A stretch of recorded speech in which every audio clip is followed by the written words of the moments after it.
Hello dears, मैं Pankaj sir और आप देख रहे हैं पंकज श्री क्लास।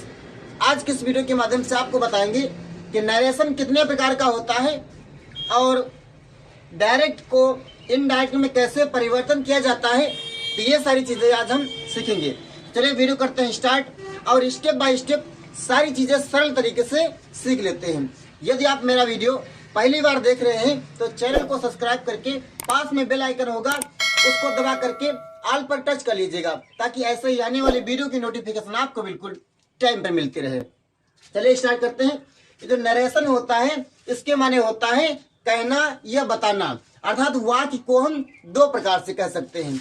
एक हमारा होता है डायरेक्ट स्पीच और एक होता है इनडायरेक्ट स्पीच। अर्थात एक होता है डायरेक्ट सेंटेंस, एक होता है इनडायरेक्ट। डायरेक्ट का मतलब होता है प्रत्यक्ष कर द्वारा और जो इनडायरेक्ट होता है इसका मतलब होता है अप्रत्यक्ष कर द्वारा। चलिए इसको पूरा लिख देते हैं। एक डायरेक्ट स्पीच और एक इनडायरेक्ट स्पीच। जो डायरेक्ट स्पीच होता है इसका मतलब होता है प्रत्यक्ष कर द्वारा और जो इनडायरेक्ट स्पीच होता है इसका मतलब होता है अप्रत्यक्ष कर द्वारा। तो तुम्हारी पुस्तकों में जो है डायरेक्ट स्पीच दिया रहता है और इनडायरेक्ट बनाना होता है। आपके पेपर में डायरेक्ट स्पीच आएगा और इनडायरेक्ट बनाना होगा। तो आज आपको ऐसा तरीका बताने वाले हैं कि पेपर में कोई भी डायरेक्ट स्पीच आए और उसको आसानी से आप जो है इनडायरेक्ट में सॉल्व कर सकोगे। तो 3 स्टेप में आपको बताएंगे, पहला नियम, दूसरा नियम और तीसरा नियम। और डायरेक्ट इनडायरेक्ट 3 ही नियम के अनुसार आपको सारे डायरेक्ट इनडायरेक्ट पता हो जाएंगे। तो चलिए एक एक करके सारी चीजें सरल तरीके से सीख लेते हैं। डायरेक्ट इनडायरेक्ट में कौन कौन से वर्ड होते हैं उसको चले सीखते हैं। जैसे एग्जांपल, जैसे Ram said to boy comma inverted comma start you are going to school. Example के तौर पर एक उदाहरण मैंने दिया है। जो डायरेक्ट स्पीच है, डायरेक्ट नरेशन है, इसको इनडायरेक्ट बनाया जाएगा। तो चलिए इसको समझते हैं कि कौन कौन सी चीज है और कहां पर बदलाव होता है। तो जैसे लिखा हुआ है राम सेड टू बॉय और you are going to school. इधर वाला जो पार्ट है यह है रिपोर्टिंग वर्ब और इधर वाला जो पार्ट है यह है रिपोर्टेड स्पीच। ये पूरा टेंस है डायरेक्ट स्पीच। ये 2 भाग में विभाजित होता है, एक होता है रिपोर्टिंग वर्ब और एक होता है रिपोर्टेड स्पीच। बारीकी से समझेगा एक पॉइंट तभी समझ में आएगा। इधर वाला क्या है रिपोर्टिंग वर्ब और इधर वाला पार्ट क्या है रिपोर्टेड स्पीच। अब इसमें राम सेड और to boy you are going to school, ये सभी पार्ट अलग अलग हैं। राम जो है ये क्या है, ये सब्जेक्ट है। सेड क्या है, ये वर्ब है। और बॉय क्या है, ये ऑब्जेक्ट है। सब्जेक्ट है, ये वर्ब है और ये ऑब्जेक्ट है। ये सब्जेक्ट है, ये हेल्पिंग वर्ब है, ये मेन वर्ब है और ये क्या है, ऑब्जेक्ट है। इतना पहले समझिए। इधर वाला रिपोर्टिंग वर्ब है, इधर वाला रिपोर्टेड स्पीच है। इधर वाले में राम सब्जेक्ट है, सैड वर्ब है, बॉय ऑब्जेक्ट है, यू सब्जेक्ट है, आर हेल्पिंग वर्ब है, गोइंग मेन वर्ब है और स्कूल क्या है, ये ऑब्जेक्ट है अर्थात कर्म है। 3 आपको ऐसे रूल्स बताएंगे जिसके माध्यम से इनडायरेक्ट बनाई जाती है। तो कौन से ऐसे नियम हैं जिनका हम उपयोग इनडायरेक्ट में करते हैं। तो नियम नंबर 1, इधर वाला ये जो पार्ट है ये है रिपोर्टिंग वर्ब, ये क्या है रिपोर्टेड स्पीच। तो यदि रिपोर्टिंग वर्ब प्रेजेंट या फ्यूचर टेंस में है, इधर वाला पार्ट, ये वाला पार्ट यदि प्रेजेंट में होगा वर्सेस फ्यूचर में हो, मतलब यह प्रेजेंट में होगा या फ्यूचर में होगा, तो इधर वाले पार्ट में अर्थात रिपोर्टेड स्पीच में कोई परिवर्तन नहीं किया जाएगा। ये नियम नंबर 1 है। यदि रिपोर्टिंग वर्ब प्रेजेंट या फ्यूचर टेंस में हो, अब प्रेजेंट या फ्यूचर कैसे हम जान पाएंगे, या तो यहाँ पर से आएगा या तो यहाँ पर से जाएगा, तो ये क्या होगा, ये प्रेजेंट की पहचान होती है। फ्यूचर में क्या आता है, या तो विल आएगा तो ये क्या होगा, ये फ्यूचर होगा। मतलब इधर वाले पार्ट में से या से जाता है या विल आ जाए तो ये प्रेजेंट का होगा या फ्यूचर का होगा। तो यदि रिपोर्टिंग वर्ब प्रेजेंट या फ्यूचर टेंस में है तो इधर वाले पार्ट में कोई परिवर्तन नहीं किया जाएगा। जैसे Ram says to boy comma comma start you are going, तुम जा रहे हो। अब यहाँ पर Ram says to boy you are going, Ram लड़के से कहता है तुम जा रहे हो। अब इसके अगर तुमको इनडायरेक्ट बनाना है तो इनडायरेक्ट हम कैसे बनाते हैं, यहाँ पर राम का राम रहेगा, सेज आ गया है, इसलिए इसमें अगर जो इधर बॉय है अर्थात कर्म है तो सेज को लिख दे रहा हूं, यहाँ पर समझ लीजिए आप लोग। यदि सेज आ रहा है तो इसको बदला जाएगा टेल्स में, और यदि से आ रहा है तो इसको बदल दिया जाएगा टेल में। इतना ध्यान रखना आपको। यदि इधर कर्म है तब, कर्म नहीं है तो यहाँ पर जहां पर से लिखा हुआ है, यदि बॉय आ रहा है तब तो इधर बदलेंगे हम से को सेज में, मतलब से को टेल में और सेज को टेल्स में। यदि यहाँ पर कर्म नहीं दिया गया है तब सेज का और से का से ही रखा जाएगा। तो राम यहाँ पर हो जाएगा टेल्स, तो हो जाएगा Ram tells boy, Ram tells boy. अब जो कामा और इन्वर्टेड कामा होता है तो कामा और इन्वर्टेड कामा को हटा देते हैं, इसके जगह पर क्या लगा जाता है, दैट का प्रयोग करते हैं। तो राम टेल्स बॉय दैट, बाकी इधर वाला सेंटेंस सेम रहेगा, इसमें कोई परिवर्तन नहीं किया जाता है। यदि प्रेजेंट टेंस या फ्यूचर टेंस में है तब इधर वाला पार्ट रिपोर्टिंग वर्ब, यदि प्रेजेंट या फ्यूचर टेंस में है तो इधर वाले पार्ट में रिपोर्टेड स्पीच में कोई भी परिवर्तन नहीं किया जाता है। चलिए तो सीखते हैं नियम नंबर 2।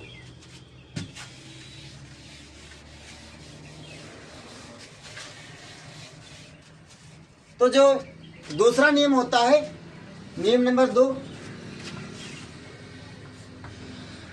इसमें यदि रिपोर्टिंग वर्ब पास्ट में आ जाए, अब हम कैसे जान पाएंगे कि पास्ट में है, तो पास्ट में सैड दिया रहता है। इतना आप लोग पहचान कर रखिएगा कि जो पास्ट टेंस होता है उसमें सेकंड फॉर्म का यूज होता है, तो जहां पर से लिखा होगा तो उधर क्या आ जाएगा, सैड आ जाएगा। तो हम जान जाएंगे कि पास्ट टेंस है। तो जो पास्ट टेंस होगा अर्थात रिपोर्टिंग वर्ब यदि पास्ट टेंस में है और इधर वाला किसी भी टेंस में हो तब हम कैसे बनाते हैं। यदि रिपोर्टिंग वर्ब पास्ट टेंस में है और रिपोर्टेड स्पीच किस टेंस में होगी, आप लोग सामने देखिए। यदि प्रेजेंट इंडिफिनिट टेंस में है तो उसको बदल दिया जाएगा पास्ट इंडिफिनिट टेंस में। यदि प्रेजेंट कॉन्टिन्यूअस टेंस है तो उसको बदल दिया जाएगा पास्ट कॉन्टिन्यूअस टेंस में। यदि प्रेजेंट परफेक्ट टेंस है तो उसको बदल जाएगा पास्ट परफेक्ट टेंस में। यदि प्रेजेंट परफेक्ट कॉन्टिन्यूअस टेंस है तो उसको बदल दिया जाएगा पास्ट परफेक्ट कॉन्टिन्यूअस टेंस में। यदि पास्ट इंडिफिनिट टेंस है तो उसको बदल जाएगा पास्ट परफेक्ट टेंस में। यदि पास्ट कॉन्टिन्यूअस टेंस है तो इसको बदल जाएगा पास्ट परफेक्ट कॉन्टिन्यूअस टेंस में।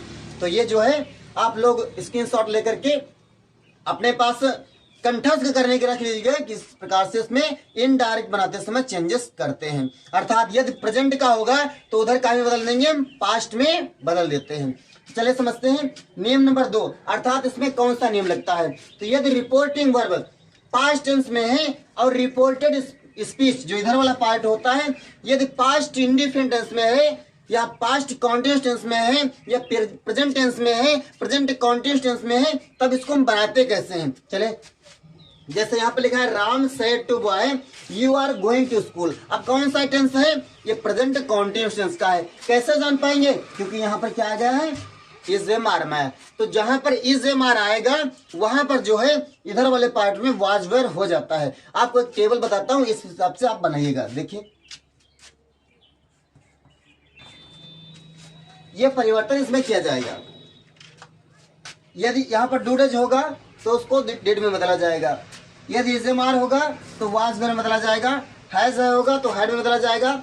हैड बीन या हैव बीन होगा तो उसको हैड में बदला जाएगा। डिड होगा तो हैड में, और वाज वेयर आ रहा है तो हैड बीन में चेंज किया जाएगा। ये आप लोग नोट कर लीजिए, स्क्रीनशॉट ले लीजिए। चलिए दूसरा बताते हैं कि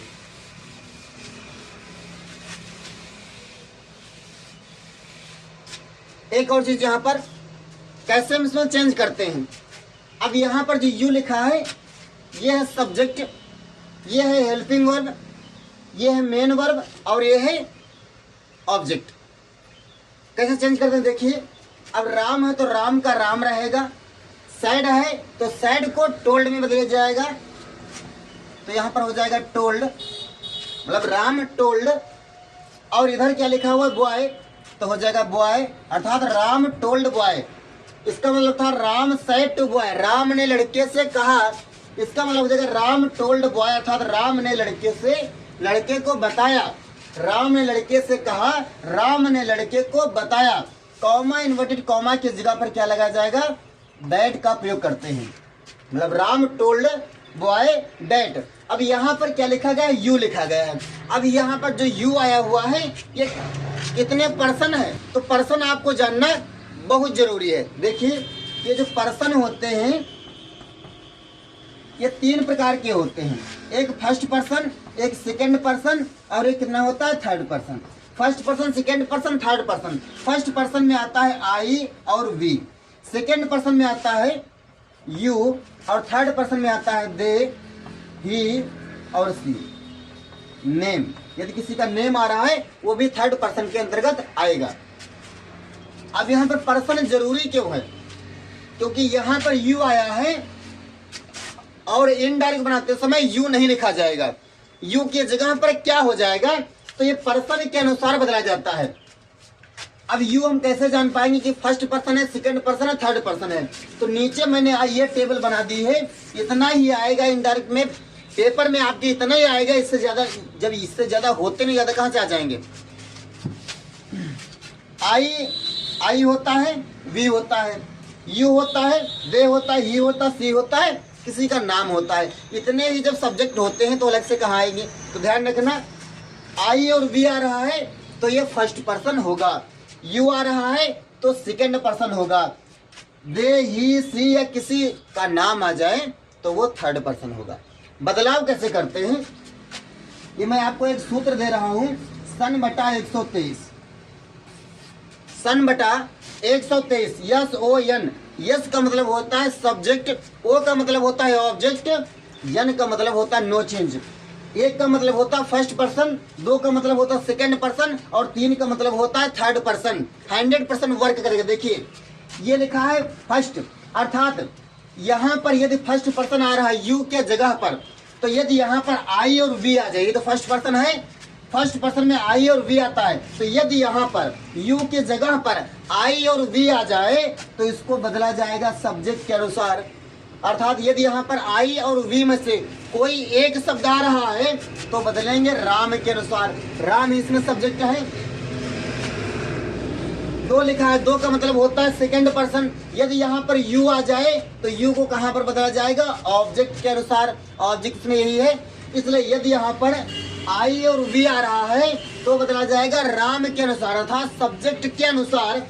सेकंड पर्सन यदि आ रहा है तो इसको बदला जाएगा ऑब्जेक्ट के अनुसार। और ऑब्जेक्ट इसमें क्या है, ये सब्जेक्ट, ये वर्ब, ये ऑब्जेक्ट, तो इसको कहां से बदला जाएगा, ऑब्जेक्ट के अनुसार। यदि यहाँ पर कोई थर्ड पर्सन आ रहा है, थर्ड पर्सन कौन आता है, आई वी यू को छोड़ करके, यानी subject is a third person. मतलब सब्जेक्ट आई और वी यू को छोड़ करके यदि कोई भी यहाँ पर सब्जेक्ट के रूप में आ जाए तो वो थर्ड पर्सन कहलाया जाएगा। और थर्ड पर्सन जो होता है वो नो चेंज, वो वही लिखा जाएगा जो उसमें लिखा होगा। दे आएगा तो दे ही रखा जाएगा। अगर जो किसी का ही, सी या किसी का नाम आ जाए तो नाम का नाम ही रखते हैं, उसमें कोई परिवर्तन करने की आपकी आवश्यकता नहीं है। अब इसको हम याद कैसे करेंगे, ये जो सन बटा 123 है इसको हम याद कैसे करेंगे। देखिए सन का मतलब होता है बेटा, सन का मतलब बेटा, बटे का मतलब होता है भागे, बेटा भागे, 1 2 3, 1 2 और 3, ऐसे आप लोग याद कीजिए, बेटा भागे 1 2 3। जिंदगी भर में आप भूलोगे नहीं इसका सूत्र। कैसे करना हमको है, इसका मतलब फर्स्ट पर्सन, फर्स्ट पर्सन अगर जो इसके जगह पर आ रहा है यू की जगह पर, तो यहाँ पर सब्जेक्ट के अनुसार, अर्थात कहाँ पर इसको बदलने के लिए लाएंगे, राम में ले जाएंगे। ये जो सब्जेक्ट है अभी आपको क्लिक करके बताएंगे। यदि यहाँ पर सेकंड पर्सन आ जाए तो ऑब्जेक्ट के अनुसार, थर्ड पर्सन आ रहा है तो नो चेंज, इसमें कोई परिवर्तन नहीं किया जाएगा। अब समझिए इसको, Ram told boy that, Ram का राम अर्थात इसमें राम, सब्जेक्ट से राम हो गया। सैड को टोल्ड में बदला गया इसलिए क्योंकि ये सिंपल सेंटेंस है। Negative interrogative, first interrogative second में कैसे करते हैं ये बाद में बताते हैं। तो यहाँ पर टोल्ड हो जाएगा, बॉय का बॉय रहेगा, कॉमा की जगह पर डैड का प्रयोग करते हैं सिंपल सेंटेंसों में। तो राम टोल्ड बॉय डैड। अब यू लिखा है, यू कितना पर्सन है? Second person. आप लोग टेबल में देखिए, first person, second person, third person. तो यू क्या है? सेकेंड पर्सन है। और सेकेंड पर्सन में आप लोग देखिए 2 नंबर पर इसको बदला जाएगा ऑब्जेक्ट के अनुसार। ऑब्जेक्ट इसमें कहाँ लिखा गया है? ऑब्जेक्ट लिखा गया है बॉय। तो बॉय ऑब्जेक्ट है, तो यू को ले जाएंगे हम बॉय में।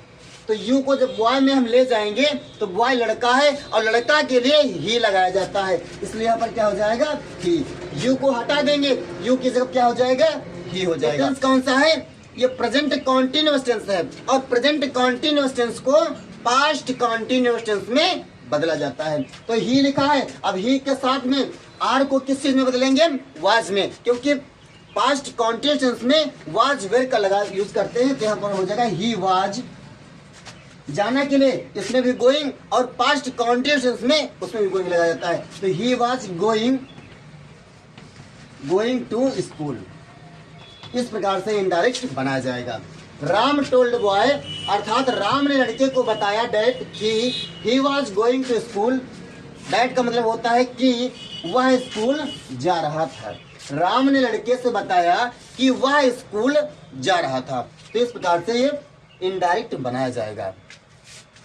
तो आई होप ये रूल आपके समझ में आ रहा होगा। चलिए दूसरा एग्जांपल लेते हैं। यदि यहाँ पर जैसे यू लिखा है, अब यू की जगह पर यदि कोई अदर वर्ड आ जाए, जैसे अब यू की जगह पर आ जाता,